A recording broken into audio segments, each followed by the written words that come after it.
श्रीमद् वृंदावनं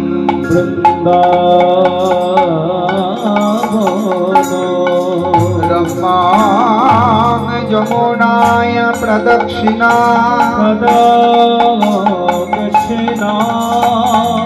शुद्धो शरणमयं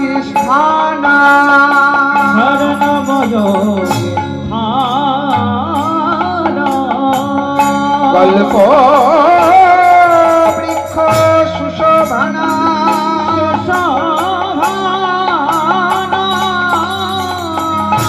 नाना पुष्पं गन्धेषु परिपूरितं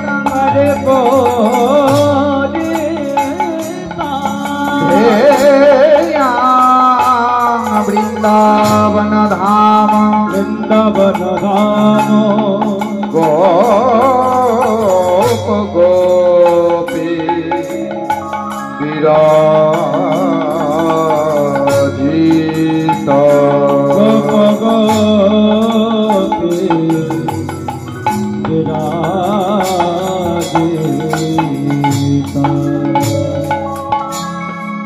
যত ভক্তগণে আনন্দিত মনে চলো সবে যাই মোরা মধুর বৃন্দাবন যত ভক্তগণে আনন্দিত মনে চলো সবে যাই মোরা মধুর বৃন্দাবনে যত ভক্তগণে আনন্দিত মনে চলো সবে যাই মোরা মধুর বৃন্দাবনে।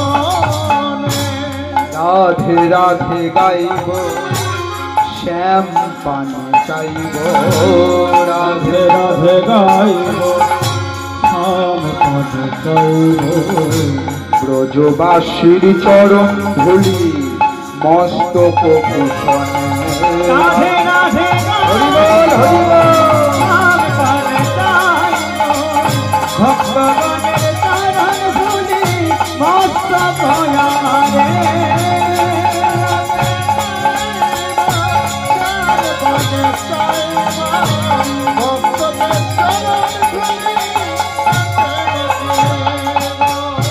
রাধে রাধে গাইব শ্যাম পান চাইব ভক্তগণের চরণ ধুলি মস্তক ধারণে যত ভক্তগণে আনন্দিত মনে চলো সবে যাই মোরা মধুর বৃন্দাবনে যত ভক্তগণে আনন্দিত মনে চলো সবে যাই মোরা চলো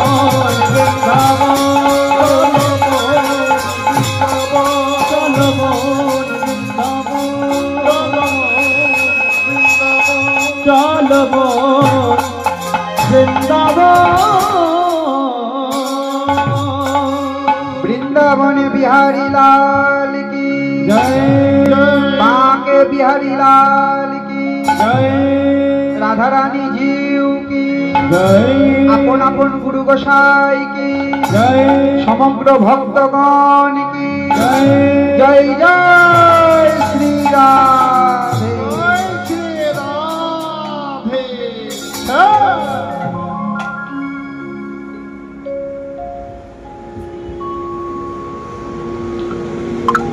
এতক্ষণ আমরা গৌর লীলা আস্বাদন করলাম। আপনাদের মনের মধ্যে হয়তো প্রশ্ন জাগছে, কি পালা হবে রে বাবা, এখন পর্যন্ত তার বুঝতেই পারলাম না, তাই তো? গায়ক মশাই কি পালা ধরলো? গৌরচন্দ্রিকাতে পালার ভাব বোঝা যায়। দেখুন, এহেন সাধ্য বাসরে 3টি গান গাওয়া হয়। যে 3টি গান চৈতন্য মহাপ্রভুর আগে পর্যন্ত গাওয়া হতো, সেই 3টি গান হচ্ছে গান, মান, মাথুর। সাধ্য বাসরে এই 3টি গান কিন্তু গাওয়া হয় চৈতন্য মহাপ্রভুর পূর্ববর্তী আগে থেকে। কারণ কৃষ্ণ কীর্তন তো চৈতন্য মহাপ্রভুর আগে থেকেই ছিল। এইরকম কেউ মারা গেলে হয় দান লীলা হবে, না হলে মান লীলা হবে, না হলে মাথুর লীলা হবে। কিন্তু আমি দান, মান, মাথুর কিছুই ধরিনি। বলে সব জায়গায় মাথুর হয়, নবকিশোর তুমি মাথুর ধরলে না কেন?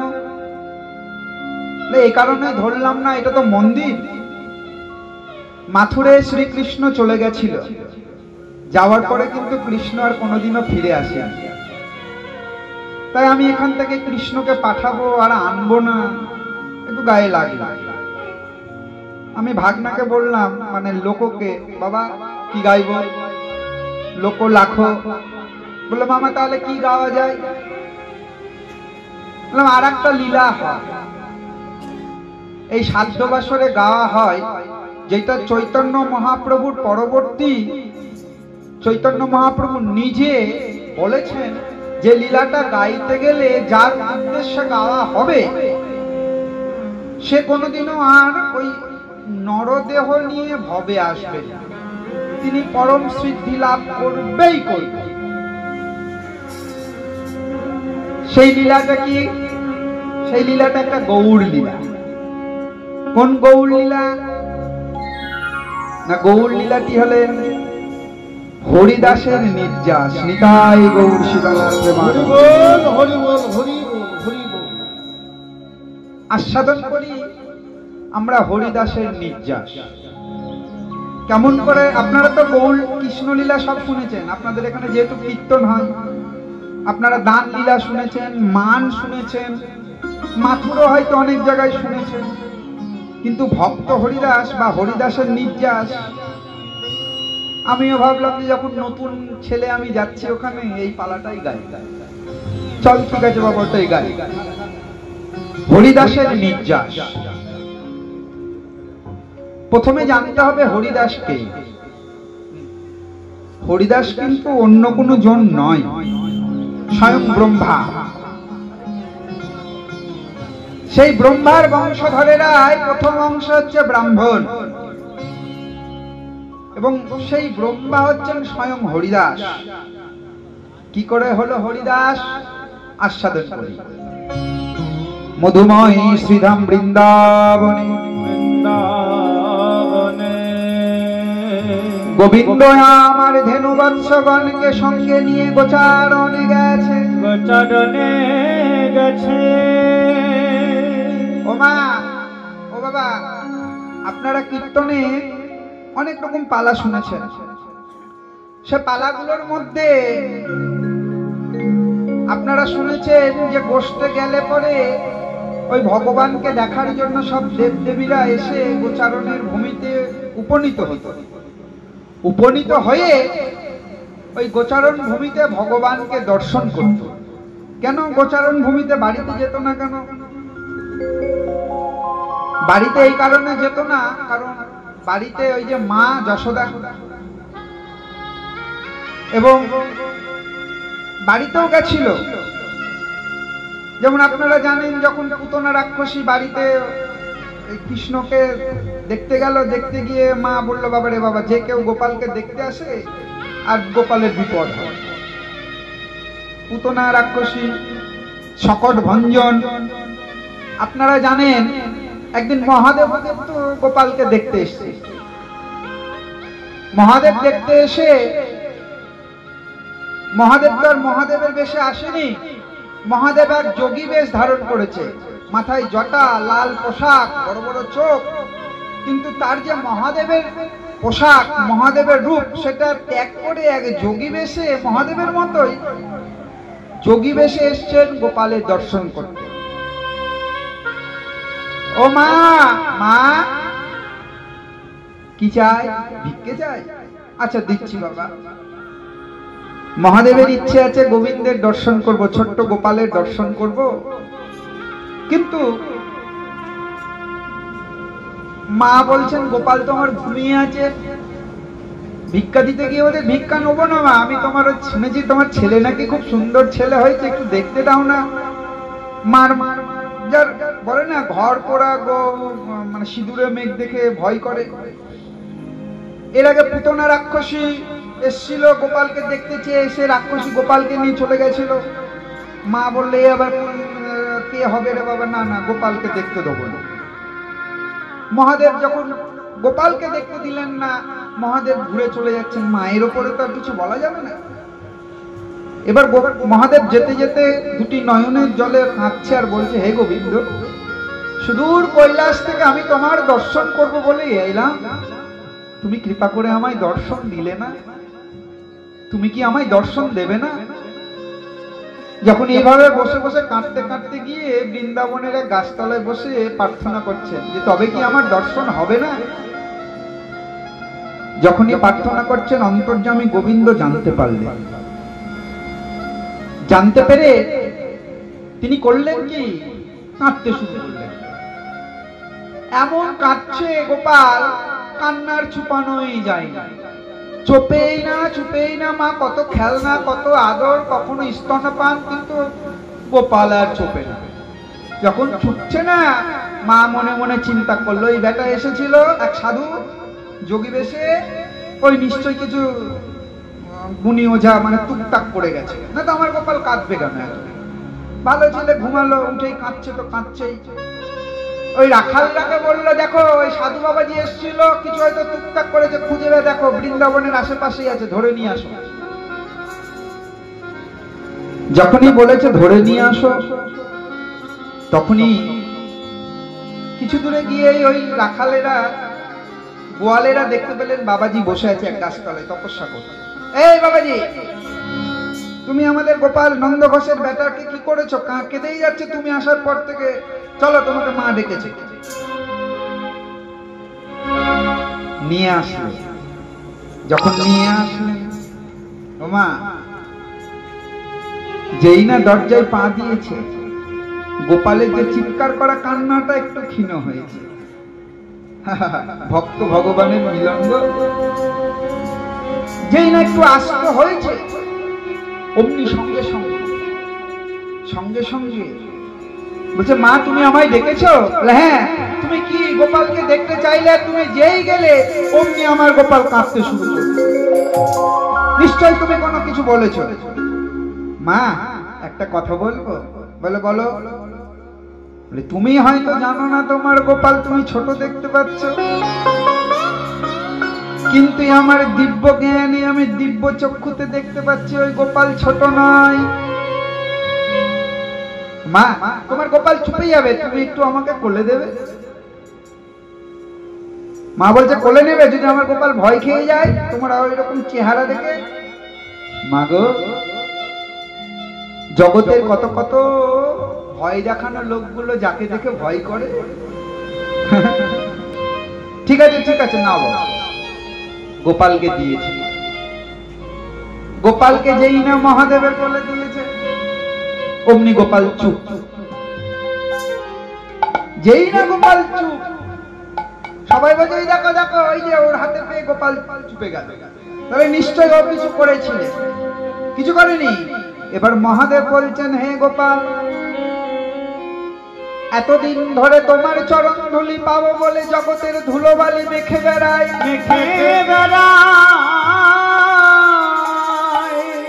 সবাই আমাকে বলে আমি নাকি পরম বৈষ্ণব পঞ্চানন। আজকে যখন তোমায় আমি কাছে পেয়েছি, তোমায় আমি কাছে পেয়েছি, আর দেরি কেন প্রভু? ওই তোমার চরণ দুটো আমার মস্তকে দাও, তোমার ওই চরণটা আমার হৃদয়ে দাও। কত জ্বালায় আমি জ্বলছি, কৃপা করে আমাকে দাও। মহাদেব আস্তে আস্তে গোপালকে উপরে উঠাচ্ছে, আর গোপাল বুঝতে পেরেছে মহাদেব আমার চরণ নেবে। গোপাল পা দুটো গুটিয়ে নিচ্ছে, কিন্তু মহাদেব বলছে তুমি এখন লীলা করছো, তুমি পারবে না সরাতে, আর তুমি প্রকট হয়ে বলতেও পারবে না যে তুমি আমাকে চরণ দেবে না। মহাদেব করলেন কি, আস্তে আস্তে আস্তে ওই গোপালের রাঙা চরণ দুটি তার মস্তকে ধারণ করলেন, তার হৃদয়ে ধারণ করলেন। পরম আনন্দে মাকে দিয়ে হে গোবিন্দ গোবিন্দ বলে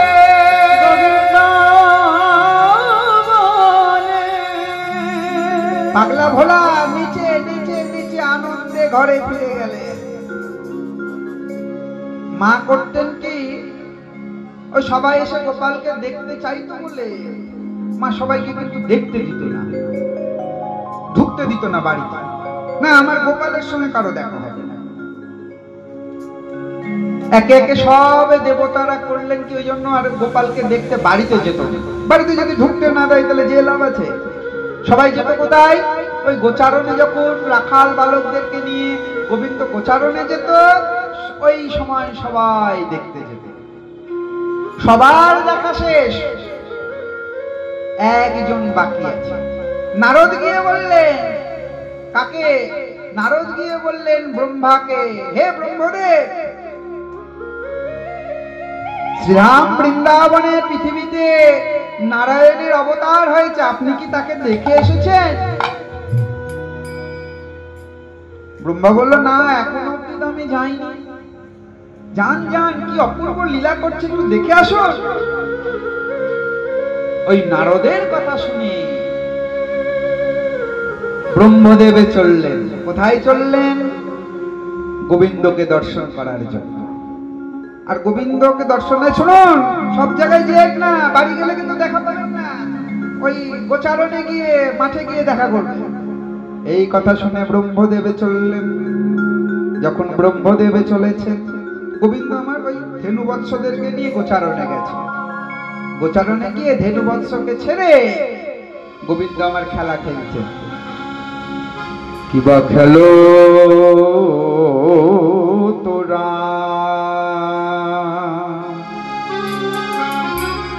সুন্দর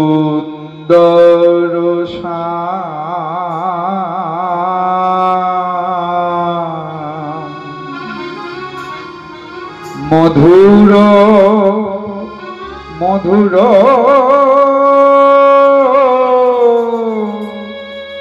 গতি সুঠা খেলা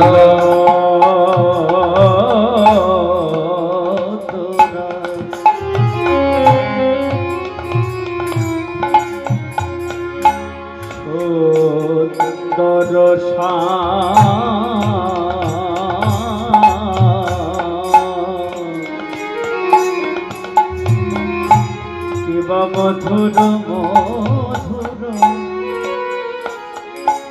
মধুর গতি সুঠা খেলো তোরা কিবা যমুনার তীরে কি আনন্দ, যমুনার তীরে কে আনন্দ। আমাদের রাম কানা খেলা খেলে যমুনা তীরে কি আনন্দ। আমাদের রাম কানা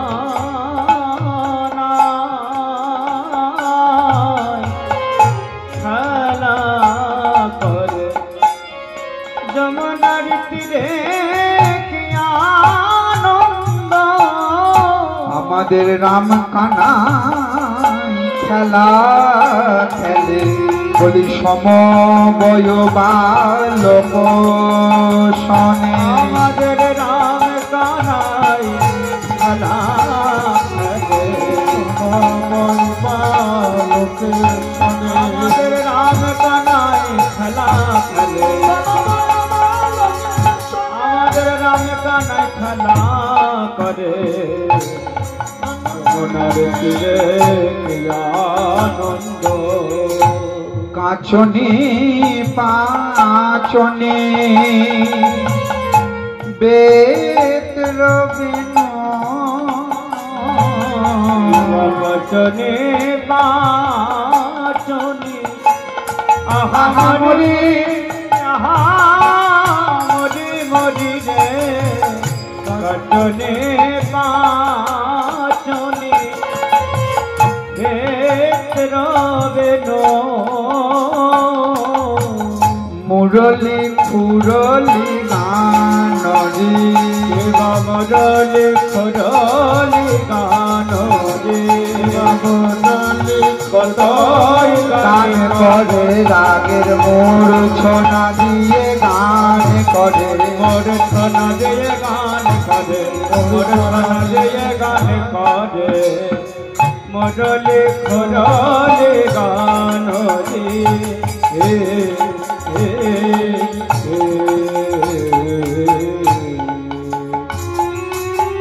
কাদের সঙ্গে খেলছেন এই দেখুন প্রিয় শ্রীদাম সুদাম মেলি প্রিয় শ্রীদাম সুদাম মেলি প্রিয় শ্রীদাম প্রিয় শ্রীদাম প্রিয় শ্রীদাম সুদাম মেলি প্রিয় শ্রীদাম প্রিয় সুদাম প্রিয় শ্রীদাম সুদাম মেলি তপন তনয়া তীরে খেলি শ্রীদাম সুদাম মেলি তপন তনয়া কি দেখেনি ধবলি শ্যামলি উমা শ্রীরাম সুদাম আছে গোচারণে খেলছে গোবিন্দের প্রত্যেক দিনের কত কত খেলা ধবলি শ্যামলি মানে গরুদের নাম ধবলি শ্যামলি আওড়ি আওড়ি বলে শ্যামলি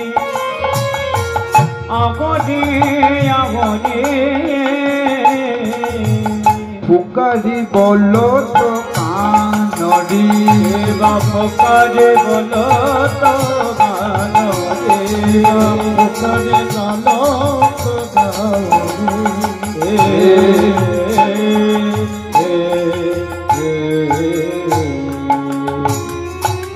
যিনি খেলছেন তিনি কে গো সখাদেরকে নিয়ে ধেনু বৎস নিয়ে তিনি অন্য কেউ নয় বৈষ্ণব পদকর্তা বললেন তিনি কে জানো আগম নিগম বেদ আগম নিগম আগম নিগম আগম নিগম বেদ যিনি বেদের সার যিনি আগম এবং নিগম আগম মানে যা সবার আগে এসেছে এবং সব শেষ পর্যন্ত যিনি থাকবে আগম নিগম এবং বেদের যিনি শ্রেষ্ঠ সার আগম নিগম বেদ আগম নিগম বেদ লীলাই করত পথ বিহার আগম নিগম বেদ লীলাই করত পথ বিহার। আমরা যে পদটি গাইছি আপনারা এতদিন ধরে অনেক বৈষ্ণব পদকর্তার পদ শুনেছেন যারা ছিলেন কেউ বৈষ্ণব কেউ সনাতনী কেউ হিন্দু কিন্তু এই যে পদটি রচনা করছেন চৈতন্য মহাপ্রভুর আমলে একজন মুসলমান যিনি এই পদটি রচনা করেছিলেন সবাই পদ রচনা করছেন গৌর কৃপা পেয়ে মুসলমান হয়েও তিনি পদ রচনা করেছিলেন তিনি কে অন্য কেউ নয় আগম নিগম বেদ সার লীলাই করত কোঠ বিহার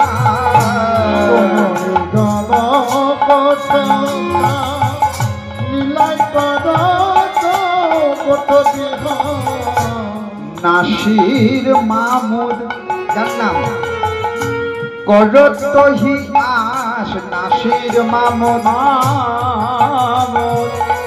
করত হিয়া চরণে শরণ দান রে চরণে শরণ দান রে চরণে শরণ আমায় যমন বলে যেন দূরে ঠেল না বলে জান দূরে ঠেল না যমন বলে যেন দূরে ঠেল না মন বলে জান দূরে ঠেল না চরণে শরণ দান রে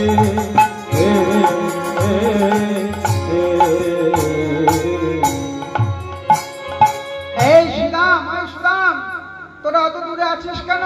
আয় আমরা একসঙ্গে খেলবো। খেলাটা কি হচ্ছে গো? গোচারণে খেলা। এইদিকে ব্রহ্মা কিন্তু নেমে আসছে, ব্রহ্মলোক থেকে ব্রহ্মা নিচে নেমে আসছে ভগবানকে দেখার জন্য। আর গোবিন্দ আমার সখাদেরকে নিয়ে খেলা খেলছেন। খেলাটা কি? এই শোন, আজকের খেলায় যে হেরে যাবে সে হেরে যাওয়া প্রার্থী জিতে যাওয়া প্রার্থীকে কাঁধে করে এইখান থেকে ওই বংশীবট পর্যন্ত নিয়ে যাবে। আপনারা জানেন, একটু আস্বাদন করেছেন, ঠিক আছে? তাই হবে। সবাই জিতছে মানে চিন্তা করছে, হে গোবিন্দ, হে কানাই, আমি যেন না হারি, সবাইকে নিয়ে ঘাড়ে করে যেতে হবে, আমি যেন না হারি, এই বলে চিন্তা করছে। আর সবাই গোবিন্দকে স্মরণ করছে, সবাই জিতে যাচ্ছে। শেষ পর্যন্ত হারলো তো হারলো, কে হারলো? গোবিন্দ নিজেই হেরে গেল। ভক্তাধীন ভগবান তো তিনি সব পারলেও ভক্তের দুঃখ সহ্য করতে পারে না, ভক্তের অহংকার সহ্য করতে পারে না। গোবিন্দ নিজে হেরে গেলেন। এবার যখন হেরে গেলেন, শ্রীরাম বলে, শোন, এক কাজ কর, তুই হেরে গেছিস ভাই, অত শোনা হবে না, তোর এবার ঘাড়ে উঠবো আমরা। এবার গোবিন্দ করলেন কি, ঘাড়ে উঠতে গেলে ধুতি পড়েছে তো, ধুতিটাকে ভালো করে কোমরে এঁটে বাঁধছেন। ওগো শ্রীরাম করিয়া কাঁধে, ওগো বসনয়া টিয়া বাঁধে, শ্রীরাম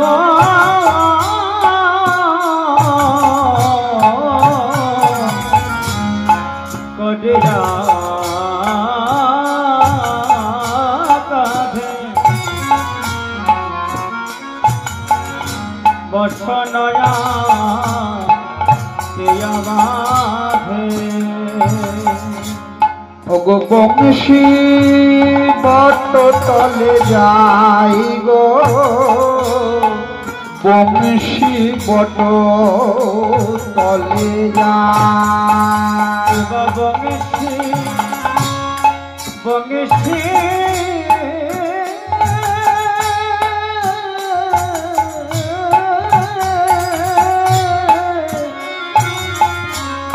বংশী বট তলে যাই গো,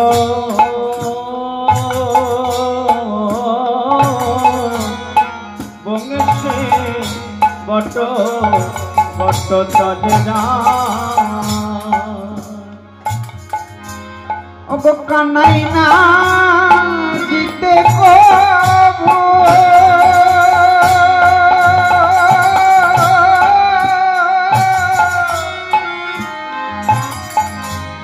যিনি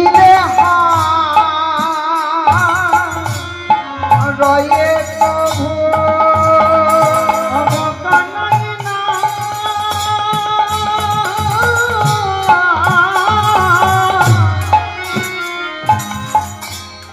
জিতে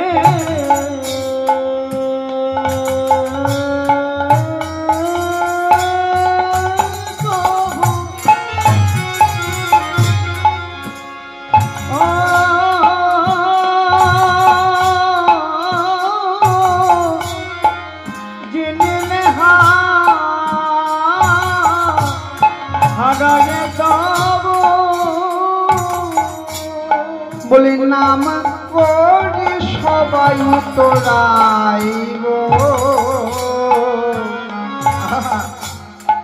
নাম করি সবাই উত্তরা।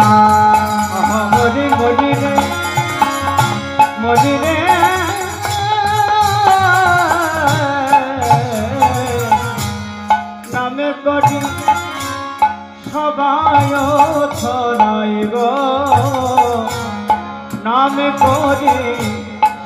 ছয় ছড়ায়। ব্রহ্মা ওই দেখতে এসে গাছের আড়াল থেকে চতুর্মুখের ব্রহ্মা একবার এই মাথা দিয়ে দেখছেন, একবার ওই মাথা দিয়ে দেখছেন যে ঠিক দেখছি কিনা। গাছের আড়াল থেকে ভগবানের লীলা দেখছেন। ওই লীলাগুলো দেখতে গিয়ে দেখছে নাকি ও ভগবান। ভগবান হলে ওই রাখাল বালকদেরকে ঘাড়ে করেছে, হ্যাঁ মানা যায় না। দেখি তো আর কি হয়। আবার যখন দেখতে গেলেন, দেখতে গিয়ে দেখছেন এক জায়গায় খেতে বসেছে। গোচারণে গিয়ে খেতে বসতো সব রাখালেরা। যখনই এক জায়গায় গিয়ে খেতে বসেছে, ওই খেতে বসার সময় সবাই নিজের নিজের খাবার নিয়ে যেত। বাড়ি থেকে যখন খাবারগুলো নিয়ে যেত মনে মনে চিন্তা করতো যে আমার খাবারটা যদি গোবিন্দ পেত। এবার সব সকাল তো সমান ছিল না। কে হয়তো ক্ষীরের নাড়ু নিয়ে গেছে, কেউ হয়তো পান্তা ভাত নিয়ে গেছে, কেউ হয়তো সুজি নিয়ে গেছে, কেউ রুটি নিয়ে গেছে, কেউ মুড়ি নিয়ে গেছে, কেউ চিড়া নিয়ে গেছে। কিন্তু সকলের মনের ইচ্ছা আমার খাবারটা ভগবান খাবে আর তারপরে আমি খাবো। ছোটবেলায় স্কুলে যেরকম হতো যে ভালো বন্ধু তাকে দিয়ে খাবো, সবার মনের ইচ্ছে গোবিন্দকে দিয়ে খাবো। এবার সবাই যদি ইচ্ছে করে যে গোবিন্দকে দিয়ে খাবো, তাহলে গোবিন্দ সকলের মন রাখার জন্য করতেন কি খাবারে নিয়ে এসছিস নিয়ে আয়।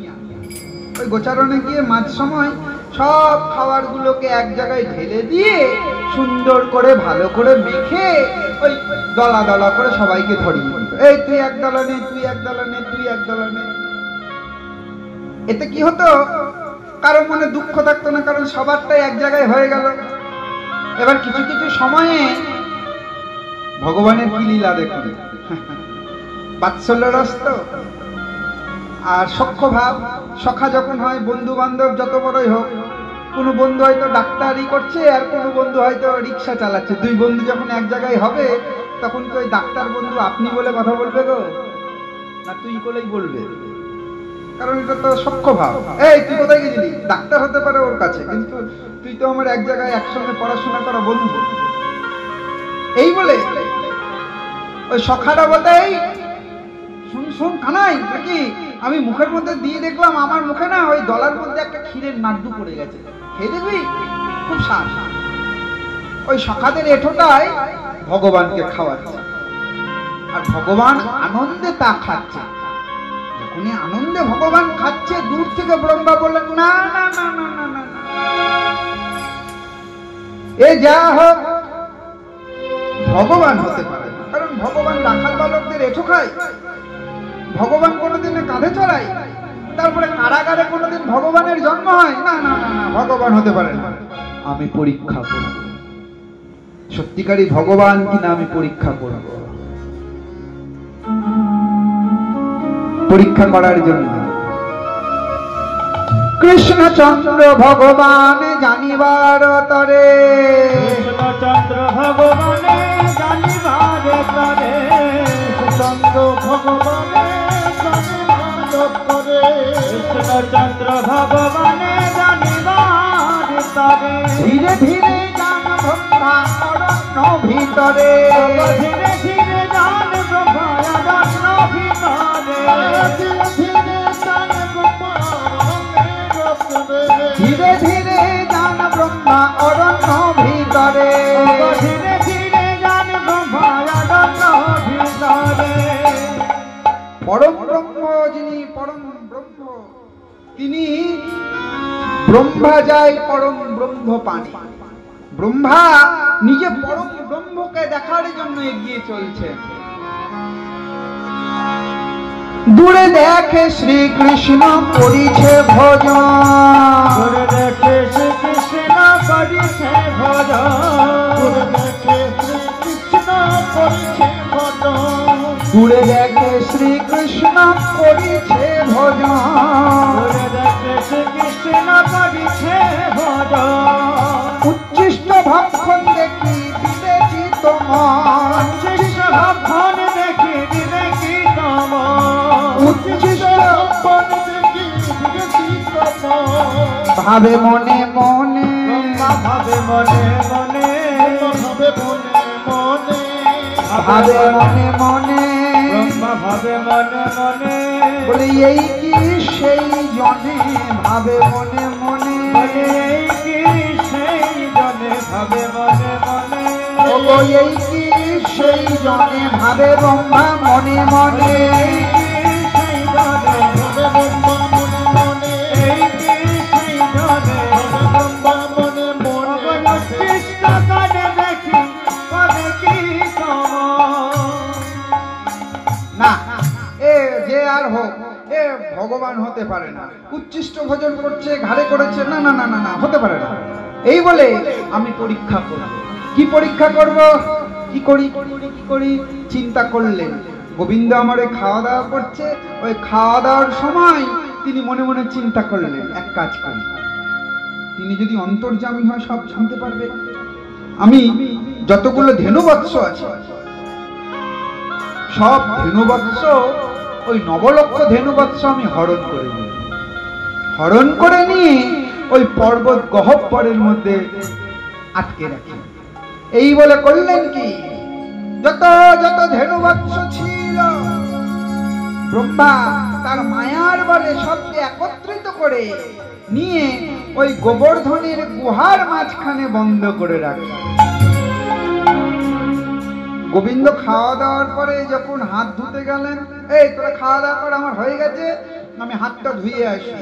যমুনায় হাত ধুতে গেলেন, ওই তখনই করলেন কি, ওই রাখাল বালকদেরকেও গোবিন্দ ব্রহ্মা হরণ করে ওই গহ্বরের মধ্যে রেখে মুখ আটকে তিনি চলে গেলেন।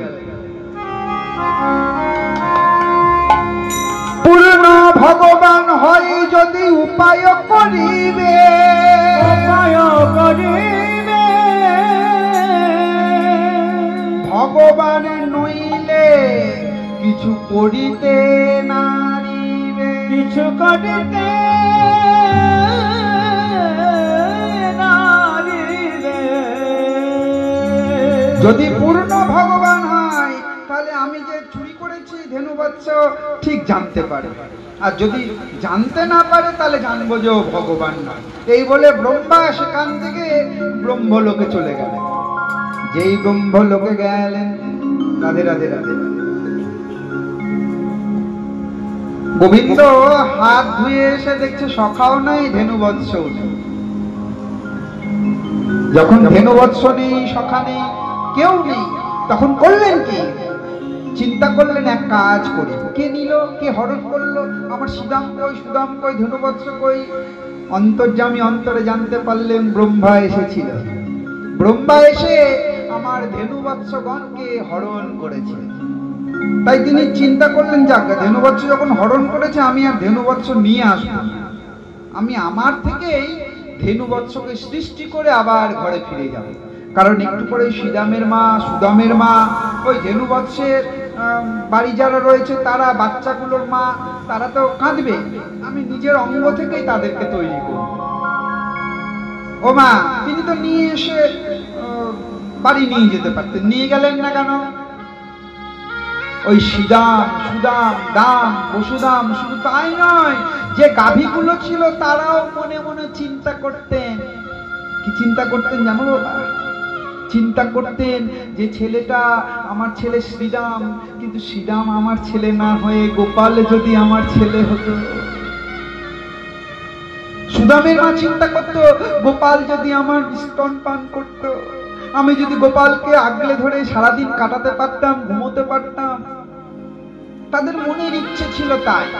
কিন্তু গোবিন্দ মনে মনে চিন্তা করলেন, ভক্তাধীন তো, তাদের ইচ্ছে পূর্ণ করার জন্য ওই ধেনুবৎসকে না নিয়ে এসে তিনি নিজের অঙ্গ থেকে সুদাম, দাম, বসুদাম, মধুমঙ্গল সব সখা হলেন, এবং যে বাছুরিগুলো ছিল বাছুরি হয়ে, কারণ গরুদেরও মনের ইচ্ছে যে আমার স্তন যদি আমার গোবিন্দ পান করত, বাছুরি হয়েও তিনি ঘরে ফিরে গেলেন। ব্রহ্মা ব্রহ্মলোকে গেলেন। রাধে রাধে রাধে। ব্রহ্মলোকে যখন গেলেন, ব্রহ্মলোকে গিয়ে দাঁড়াতে যারা দাঁড়িয়ে ছিলেন, দাঁড়িয়ে বললেন, কে? বললেন, কেন? আমি ব্রহ্মদেব। আপনি ব্রহ্মদেব? বলে, হ্যাঁ আমি ব্রহ্মদেব। বলে আপনি ব্রহ্মদেব, তাহলে ভিতরে যিনি সিংহাসনে বসে আছেন তিনি কে? ব্রহ্মা বললেন কে? আমি ব্রহ্মদেব, আমার সিংহাসনে আবার কে বসে আছে? ভগবানকে পরীক্ষা করতে এসেছিল। ভগবান নিজে আর একটা ব্রহ্মা তৈরি করে ব্রহ্মার সিংহাসনে বসিয়ে দিয়েছে।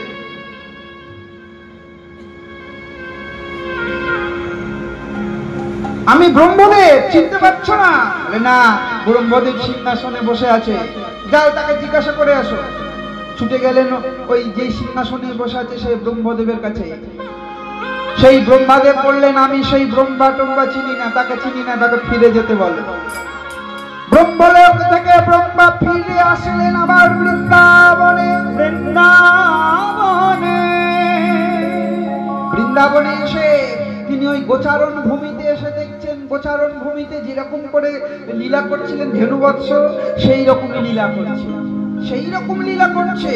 এবার ব্রহ্মা মনে মনে চিন্তা করলেন, তাহলে দেখি তো গহ্বরের মধ্যে যে আমি রেখে এসেছিলাম তারা বুঝি না খেয়ে মরে গেল। ও মা, যার অন্ন ভগবান যোগায় সে কি আর মরে গো? রাখে হরি মারে কে? তাই যখনই ওই গুহার দ্বার খুললেন, দেখছেন ওই ধেনু বৎস রাখালগণ মরবে কি, তাদের শরীর আরো হুষ্টপুষ্ট সুন্দর হয়ে গেছে। ওই ব্রহ্মলোক থেকে ধরালোকে আসতে 2 বছর সময় লাগে। পৃথিবীর নিয়ম অনুযায়ী 2 বছর সময় লাগে। 2 বছর কেউ না খেয়ে বাঁচতে পারে গো? ভগবান তাদের আহার জুগিয়েছে, ভগবান তাদের আবার নিজেও লীলা করেছে। ব্রহ্মা মনে মনে চিন্তা করলেন, গুহার মধ্যে যদি ধেনুবৎস থাকে তাহলে আবার বনের মধ্যে গিয়ে দেখি তো। আবার বনের মধ্যে গেলেন, বনের মধ্যে দেখছেন লীলা করছেন। ব্রহ্মা দেখলেন যে না, এই তো আমার অন্যায় হয়েছে, আমি ভগবানকে পরীক্ষা দিতে গিয়ে, পরীক্ষা করতে গিয়ে আমি নিজেই পরীক্ষার ফাঁদে পড়ে গেছি। এই বলে করলেন কি, ব্রহ্মা ছুটতে ছুটতে গিয়ে ভগবানের চরণ তলে পড়লেন। হে কৃষ্ণ করুণা সিন্ধু, করুণা সিন্ধু দীন বন্ধু জগৎপতি, জগৎপতি গোপেশ গোপিকা কান্ত,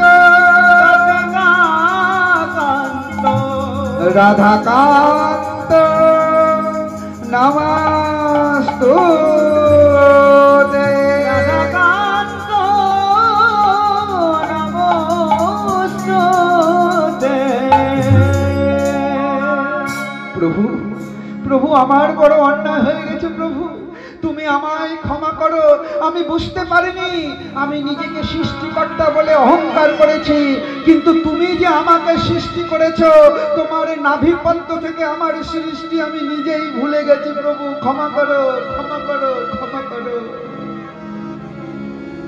ব্রহ্মদেব নররূপে লীলা করতে দেখে তুমি আমাকে অবজ্ঞা করেছো, তুমি আমার নিত্য লীলায় আঘাত করেছ, আমার নিত্য লীলায় আঘাত করেছ। তুমি নররূপে লীলা করতে দেখে আমাকে অবজ্ঞা করেছ। শুধু তাই নয়, তুমি আমার ধেনুবৎসমন হরণ করেছ, যেটা যমনের কাজ। এই কাজ যমনেরা করতে পারে, তোমার মুক্তি নেই। তুমি যেমন অন্যায় করেছ, যাও যমনের ঘরে তুমি যাও, যমনের অন্নে প্রতিপালিত হও। যমনের অন্নে প্রতিপালিত হয়ে তোমার প্রায়শ্চিত্ত করে তুমি ওই দুঃখ ভোগ করে তারপরে তোমার মুক্তি হবে। প্রভু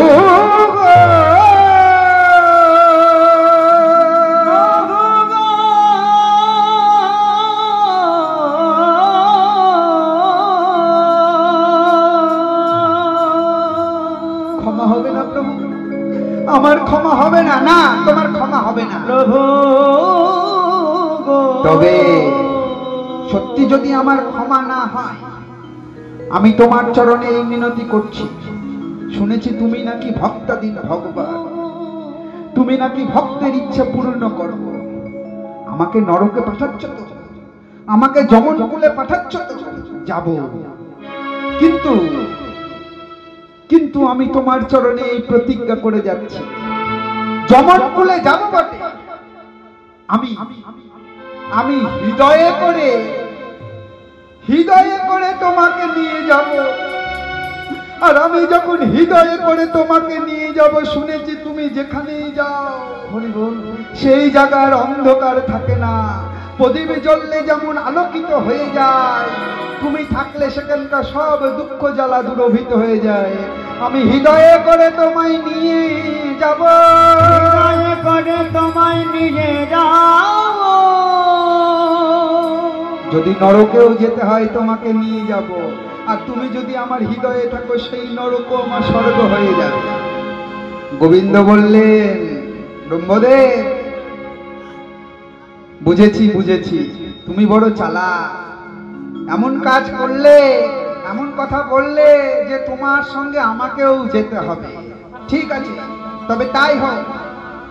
যাও, তুমি কলিযুগে মুসলমান ঘরে জন্মগ্রহণ করবে, মুসলমানের অন্নে প্রতিপালিত হবে, কিন্তু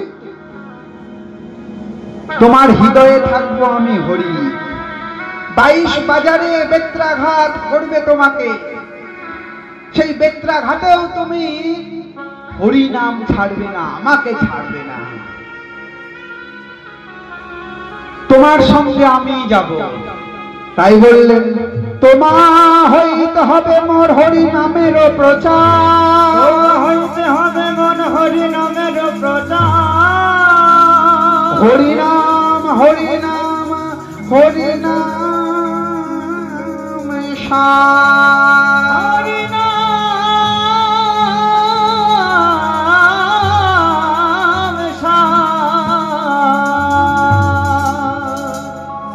তাই ব্রহ্মদেব কলিযুগে আসলেন চৈতন্য মহাপ্রভুর আসার 35 বছর আগে। বর্তমানে বাংলাদেশের বুড়নগাঁও, খুলনা জেলা, যেটা বর্তমানে সাতক্ষীরা নামে পরিচিত, যেখানে এখন খুব গন্ডগোল হচ্ছে বাবা, টিভিতে তো আপনারা খবর শুনতেই পাচ্ছেন, সেই সাতক্ষীরা জেলা যেখানে হরিদাসের জন্মভিটা। সেই বুড়নগামে কেউ বলে ব্রাহ্মণের ঘরে জন্ম, পিতার নাম মনোহর চক্রবর্তী, কেউ বলে সুমতি, কেউ বলেন মায়ের নাম গৌরী দেবী বা উজ্জ্বলা দেবী, এর মধ্যে একটু মতভেদ আছে। কেউ বা বলেন খানাউল্লাহ কাজীর ঘরে হরিদাসের জন্ম। জন্ম হবে যেথা সেটা আমরা জন্ম নিয়ে বিচার করতে বসিনি, জন্ম হবে যেথা সেটা, কর্ম হোক ভালো। তাই করলেন কি, ওই কর্ম জানার জন্য হরিদাস 1.5 বছর বয়সে মহামারীতে তার পিতৃবিয়োগ হয়। পিতা যখন মারা গেলেন, পিতা মারা গেলে তখনকার দিনের একটা সতীদাহ প্রথার প্রচলন ছিল বাবা, জানো তো? স্বামীর সঙ্গে তার স্ত্রীকেও পুড়ে মরতে হতো। ছেলেটার কথা ভাবা হলো না, ওই সেই সময়ে স্বামীর সঙ্গে ছেলের মাও সতীদাহ প্রথায় চিতায় পুড়ে গেলেন। ওই 1.5 বছরের শিশু ঘরের মধ্যে বসে বসে কাঁদছে, মামা বলিয়া শিশু কাঁদিতে লাগিল, মামা বলিয়া শিশু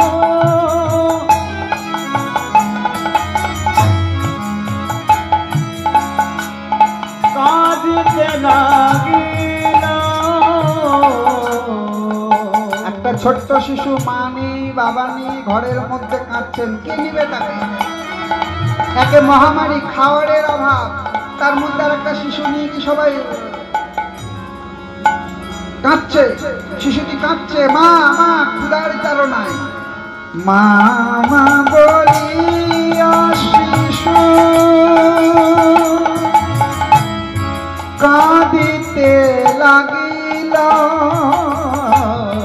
মামা বলিয়া শিশু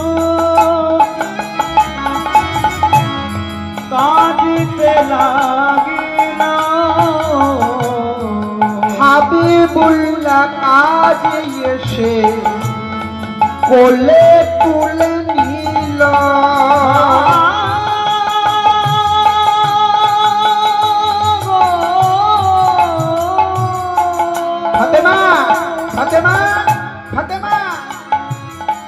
হাবিবুল্লাহ কাজীর স্ত্রীর নাম ফাতেমা, যাদের ঘরে কোনোদিনও সন্তান হয়নি।